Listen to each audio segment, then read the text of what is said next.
माया तिम्रो सिमार गाईको हात भाग्यो डाँडा नटेर्दैन भाग्यो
हामीले डाँडो नटेर्दैन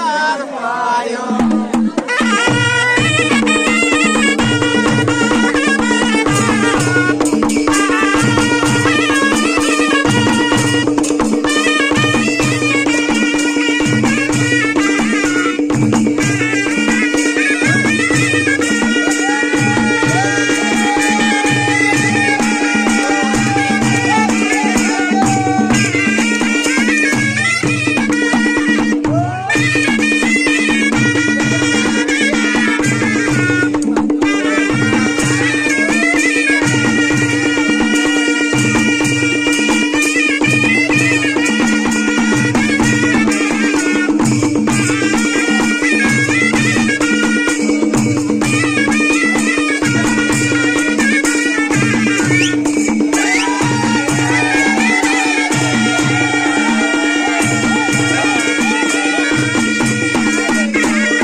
हामीले डाँडो नटेर्दैन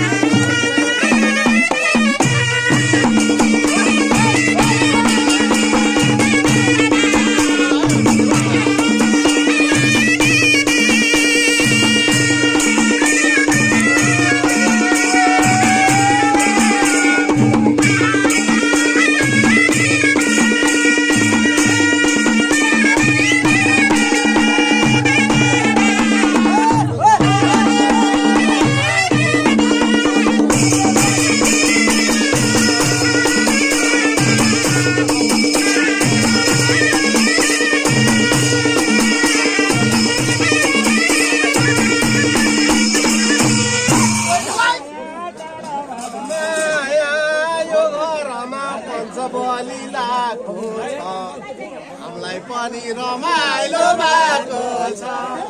माया यो घरमा पञ्चबली लागेको छ हामीलाई पनि रमाइलो भएको छ माया तिम्रो शिरमा खैको हात पर्यो डाँडाले घाम नटेर्दैन पर्यो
डाँडो नटेर्दै राखेको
माया तिम्रो शिरमार खएको हात पर्यो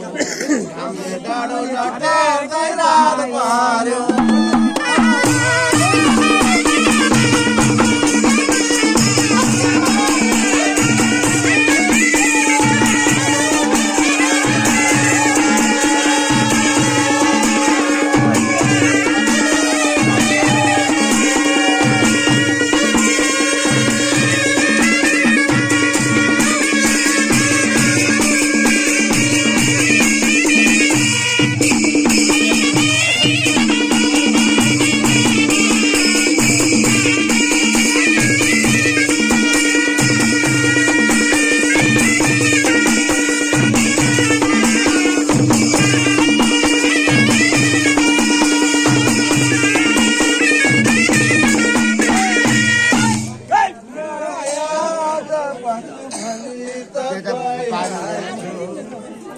देखि विदेशी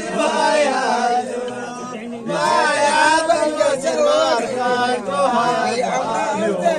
डाँडाले नटेर्दै रात पर्यो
माया कति चल्यो माया तिम्रो माया कति चल्यो माया तिम्रो शिरमार खएको हात पर्यो डाँडाले गाउँ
गरे भेट कहिले हुन्छ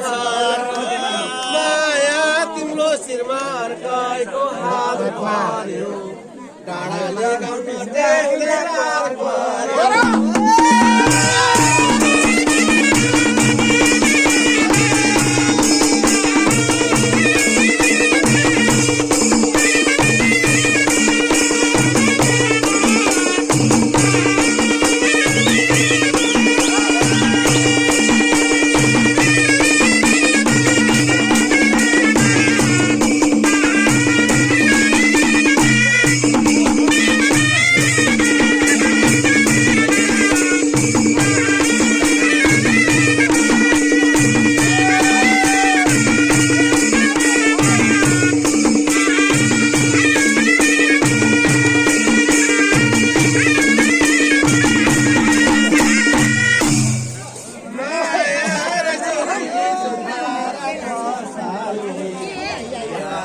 दिलमाइले बसाल्ने माया तिम्रो शिरमा अर्काइको हात पर्यो डाँडाले गाउन देख्दै रात पर्यो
भाइ एकसँग जुटेर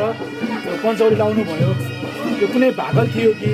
यो पुर्खादेखि गरी आउने चलन हो यस्तो बाबु मेरो अब पुर्खाहरूले पनि बाजेहरूले पनि बेला बेलामा यो पञ्चबली भनेर यो महाङ्काल जुन मन्दिरमा महाङ्काल देवीको थानमा अब पञ्चबली मेरो हजुरबुवाहरूले पनि लगाउनुहुन्थ्यो त्यही लगाएको सोचेर मेरो बुवाले पनि एकजना उहाँले भाकल गरिबसेको छ है अनि त्यस कारणले त्यो भाकल रहि नै रह्यो आज यस कालमा चाहिँ जुरेर यो हामी 6 जना मेरो बुवाको यी 6 भाइ छोरा यति मिलेर खुसीको साथ उहाँ स्वर्गरोहण भए पनि हामीले चाहिँ उहाँको कर्तव्यलाई जसरी पनि पालना गरेर चाहिँ हामी यति आभारी भएका थियौँ। यदि मेरो यो 6 भाइ म सबैभन्दा जेठो त्यस मतलबमा फेरि म झाँक्री बा पनि हुँ यो मेरो भाइहरू हो। यस कारणले हामी सबै मिलेर मेरो बुवा मुवाको यो भाकल सम्पन्न गरेको हो मैले यति मेरो भाइ परिवार सहित गरेर। अनि यो हजुरले पञ्चौली त गर्नुभयो होइन यो पञ्चौली गरे बापत हजुरको यो परिवारमा केही सुख शान्ति समृद्धि त होला नि त के छ यसको बारेमा के भनिदिनुहोस्। ए बाबु अब सुख शान्ति नै अब साक्षात्का देवी ममकालिनी हुन्। उहाँले एक दिन न एक दिन उहाँलाई हामीले परिसरमा गरेपछि उहाँले दिनुहुन्छ दिनु पनि भएको छ है। उहाँ साक्षात्का देवी ममकालिनी हुनुहुन्छ। अब उहाँसित मेरो पुर्खैदेखि मेरो बाउ बाजे बजेदेखि लिएर उहाँहरूले चाहिँ नि उहाँको असाध्यै सेवा गरेर उदाहरण पनि उहाँले नै गरिबक्से हो यो देवीलाई महाकाली देवीलाई उहाँले नै हो एकदम सत्यका देवी हुन् महाकाली देवी बाबु। अनि त्यसै कारणले हामी पनि उहाँलाई यसै गरी चाहिँ अब मेरो बुवा मुवाले भागल गरिबसेका कुरा हो यो हामीले चाहिँ सम्पन्न आज हामीले अब गरियो। उहाँहरूको अब बाउहरूले त सधैँ अब भनौँ कुनै बेलामा उहाँहरूले गरेको हुनाले त्यो लेख्नु मलाई थाहा थियो। अनि यो चाहिँ नि अहिले चाहिँ नि जुन मेरो बुवा मुवाको भाकल सम्बन्धी पूजा हामीले यसरी गरे हो। तर महाकाली देवी र हजुरको पुर्खाको एकदम सम्बन्ध रहेछ र सुन्नमा आछ कि हजुरको केही वस्तुहरू हरायो भने कि महाकाल थामा गएर त्यो पठाना गऱ्यो भने अब त्यस्तिकै आफै घर आइपुग्थ्यो अरे भन्ने मैले सुनेको छु। त्यो कुरा साँचो हो? त्यो कुरो साँचो हो किन भन्दा मेरो बुढी बजाइ यसै गरी हराएको हुनाले 7 दिनमा फेरि आफै आफ अब कति खोजी के गरे त्योभन्दा अघि थाहा भएन। त्यो 7 दिन पछाडि फेरि लुखरुक्क त्यतैतिर त्यो बुढी उत्पन्न भएको हुनाले यो यस्तो कुरा भन्थे। त्यो मेरो बुढी आमा चाहिँ यस्तो भएको थियो अरे अब शक्ति चाहिँ कस्तो रहेछ भन्ने उहाँको अब भनेरै साध्य चल्दैन नि बाबु। यो महाकाली देवी त साँच्चै देवी हुँदो रहेछ। अब भनौँ न जसले जे मागे पनि त्यो पुरा हुन्छ त हुन्छ फरकै पर्दैन। जुन उहाँ साक्षात्का देवी महाकाली हुनुहुन्छ तर उहाँसित गएर परिश्रम गरेपछि जे आफूलाई इच्छामा चिताएको कुरो उहाँले फल मिलाइदिनुहुन्छ। अब यही अब भनौँ न पञ्चौलीकै आधारले हजुरको 6 भाइ यसरी जम्मा भएर एउटै ड्रेसमा होइन सोही पहिचानमा यसरी पञ्चौली गर्नुभयो। अब हजुरले भित्रबाट एकदम उत्सुकता एकदम खुसी यसो आनन्द त केही फिल भएको होला नि होइन? एकदम ठिकै छ धन्यवाद। हामी यो जय चन्द्र सूर्य जय धरती मातासँग साथसाथै हामी उहाँलाई साक्षात्कार यो मङ्काली माई छोरी भगवान् देवीको आज पूजा आज गरियो। यो मुवा बुबाले यो भाकल बोली बक्सेको पूजा हामीले कति अब दिनहरू बितायौँ कति साल बितायौँ होइन। कोही कहाँ भयो होला नि को कहाँ भए दाजुभाइ आफ्नो बिजी आफ्नो ध्यान आफ्नो अब कार्यका आफ्नो पुरा गर्नै पर्ने हुन्छ। त्यस कारणले गर्दाखेरि यो भगवान्ले जुराउनु पर्ने यो कार्यविधि पूजा आज गर्न पाउँदा असाध्यै खुसी छु म। असाध्यै यो इष्ट मित्र नाता गोता गाउँघर दाजुभाइ दिदीबहिनी इष्ट मित्र नाता गोता आइदिनु भएकोमा पनि म एकदम खुसी आभार व्यक्त गर्छु र म एकदम खुसी छु उहाँहरूसँग। अब यहाँ अहिले जति पनि आउनुभयो आफ्नो मेरो बुवा मेरो स्वर्ग भयो बुवाका बुवा स्वर्गवासी बुवा स्वर्गवासी हजुरबुवा स्वर्गवासी हजुरबुवा स्वर्गवासी काका काकी मामा माइजू मामा होइसिन्छ माइजू गइस्यो। अब हामी वारिपारि हामी यो सासे यो धादिङ जिल्ला धुलीबेसी नगरपालिका वडा नम्बर 3 भित्र छौँ हामी र हामी सबैजना दाजुभाइ दिदीबहिनी इष्टमित्र दाजुभाइ मामा माइजू अब को स्वर्गवासी हुनुभयो को रहनुहुन्छ को जानुभएको छ अब आदि इत्यादि अब कुरा सबै मलाई पनि स्पष्ट त थाहा हुँदैन मैले पनि देखेका कुराहरूलाई जानेको र भोगेको कुराहरूलाई मैले यो आत्मरचनासँग मैले हजुरहरूलाई यो बिसाउने मात्रै कुरा हो र अरू सबभन्दा ठुलो कुरामा चाहिँ म एउटा केमा खुसी हवार छु भने मेरो मुमा बुबाले भोलि बक्सेको भाकल पूजा आज यति पूजा गरेर चाहिने भगवान्सँग चाहिने अब हामीले बिन्ती टक्राएर त्यहाँबाट बिदाई भएर यहाँ आएर हाम्रो इष्टमित्र पाहुना पाछा दाजुभाइ कुना काप्चा जो जस्तै भए नि पूर्व पश्चिम उत्तर दक्षिणको भए पनि हामी यहाँ उपस्थित भएर आज हामीले यो कार्य गर्नु पाउनु भनेको ठुलो सौभाग्यकै कुरा हो म यसमा चाहिँ साक्षात भगवान् जय चन्द्रसूर्य जय धरती माता भगवान् भनेर म जहिले पनि खुसी व्यक्त र आभार पनि गर्छु अब आज यो छ दाजुभाइ र यो छ दाजुभाइ टिमकै परिवार एउटा फ्यामिली ठ्याक्कै जम्मा हुनु पाउँदा पनि म असाध्यै खुसी छु होइन सधैँभरि हामी यसरी नै जम्मा भइरहनु पाउँदा झनै खुसी भइन्छ र खुसी नै छौँ र त्यस कारणले गर्दाखेरि सबभन्दा ठुलो कार्य एउटा के थियो त भन्दा विशेष गरी हुँदा मुमा र बुबाको यो भाकल पूजा गर्ने भनेको दिनहरू समयहरू धेरै पछाडि परे धेरै अगाडि भएका कुराहरू र आज पुरा भयो यही नै खुसी छु मलाई हजुरले इन्टरभ्यू लिनु र एउटा क्यामेराम्यान अब दाइ भए नि भाइ भए नि भानिज भए नि भान्जा भए पनि यति गरिदिनु भन्दा पनि म यो क्यामेरालाई ढोगेर एकदम खुसी व्यक्त गर्न चाहन्छु है त अब अरू भनेको अब यति हामी यसरी जमघट त भयो होइन दुःख लाग्दो कुरा चाहिँ के छ त भन्दा म काठमाडौँ छु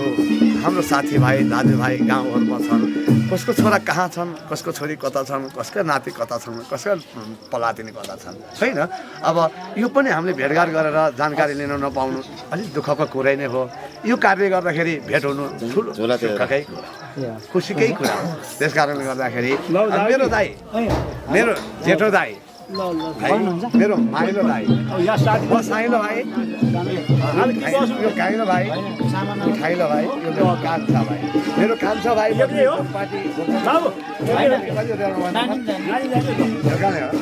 म बस्ने भनेको गोकर्णेश्वर नगरपालिका वडा नम्बर 9मा बस्छु मेरो काम पेसा भनेको मेरो उमेर पुगेदेखिको म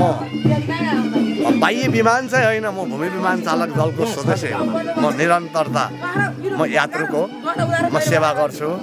सेवा पनि गरिरहेको छु होइन काठमाडौँ सहर गाउँ घर होइन म सबैलाई साक्षात्कार भगवान् 14 अञ्चल 77 जिल्लाकै देशवासी दाजुभाइ दिदीबहिनी इष्टमित्र दुःख सुख दिल दुखी गाई दुःख नपरोस् एक माना खाना एक झुम्रो लाउन एक गाँस खाना र एक झुम्रो लाउन पाउन् दुःख कष्टगर कोही पनि नपरन् यतिमै खुसी रहन् भन्ने यही नै छ मेरो शुभकामना जोडेर शिरदेखि पाउदेखि शिरसम्म अब यस्तै भन्ने मान्छे पनि नहोलान् सबैले जानुन् सिकुन् आफ्नो हरेक कार्यक्रमहरू भनेको हरेक संस्कृति भनेको हामीले देवता इष्ट देवता कुलदेवता एउटा भनौँ न एउटा साक्षात्कार एउटा पितृ देवताको हामीले पूजा आज गऱ्यौँ र त्यही नै ठुलो खुसी नै मान्नुपर्छ आज यो मार्क्स हाम्रो कारणले भन्दा पनि मेरो मुमा बुबा हजुरमुमा स्वर्गवासीहरूले नै यहाँ यति उपस्थित गराइदिनु भनेको मलाई ठुलो सौभाग्य कुरा अब मैले कुनै सुन्न छुटाएको हजुरको मनमा केही लागेको छ भने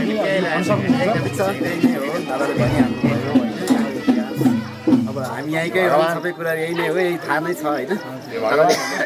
एक झुम्रो लाउने र एक माना खाने दिन दुखीले खाना पाउन् पढ्न पाउन् स्वास्थ्य शिक्षा नभइकन स्वास्थ्य हुँदैन स्वास्थ्य नभइकन पनि अब हाम्रो जस्तो हजुरको अब जस्तो चाहियो स्वास्थ्य चाहियो शिक्षा चाहियो स्वास्थ्य चाहियो पिउने पानी चाहियो बत्ती बाल्ने चाहियो सडक सम्पूर्ण हाम्रो एउटा मूल सडक पनि सम्पन्न नभएको कारणले गर्दाखेरि आज पाहुनाहरूलाई पनि अलिकति दुःख लाग्दो कुराहरू अलिकति छ त्यसमा त्यस कारणले गर्दाखेरि हाम्रो पहिला त सर्वप्रथम त हाम्रो यो मैले चाहिँ के भन्न चाहेँ भने यो ठुलो खोलादेखि जुन कालो पत्रे हाम्रो यो चिउरीको बर्षसम्म भयो अथवा यो के खोल्छ यो पानी खोल्छ धबी खोलासम्म भयो तर यहाँ मात्रै नभएर यो 700 देउरालीभित्रै नै कालो पत्रे सडक राम्रो सम्पन्न होस् र हाम्रा वडा सदस्य वडा अध्यक्ष मेयर उपमेयर को हुनुहुन्छ यो विषय मलाई नाम थाहा भएन अलिअलि थाहा थियो होला नै अब बाँकी मेरो जिन्दगीमा काठमाडौँतिर भइरहेको कारणले गर्दाखेरि मैले थाहा पाइनँ र यो 700 देउरालीभित्र मेरो मात्रै सडक बिच कालो मेरो मात्रै दैलामा बत्ती बल्ने होइन सबैको दैलामा बत्ती बलोस् सबैको दैलामा पानी चढोस् आँगन पिँढीमा होइन सबैले बाँच्न पाउने अधिकार पाउन् सबैले लिनुपर्ने अधिकार पाउन् त्यसलाई हनन नगरून् होइन त्यस कारणले गर्दाखेरि मैले चाहिँ नि अब मेरो यो रुनिबेसी नगरपालिका वडा नम्बर 3 भित्रका बुद्धिजीवीदेखि लिएर सबैजनालाई चाहिँ मेरो दशमलव जोडेर म बिन्ती गर्छु कहिले बर्बादी नगरून् नचाहिने नबोलुन् गरेका र आँटेको कामहरूलाई सम्पन्न गर्छौँ ल हस् त यति भन्दै म बिदा भएँ हस् त हजुर इन्टरभ्यूमा आइदिनु भएको हजुरलाई नमस्कार थ्याङ्क यू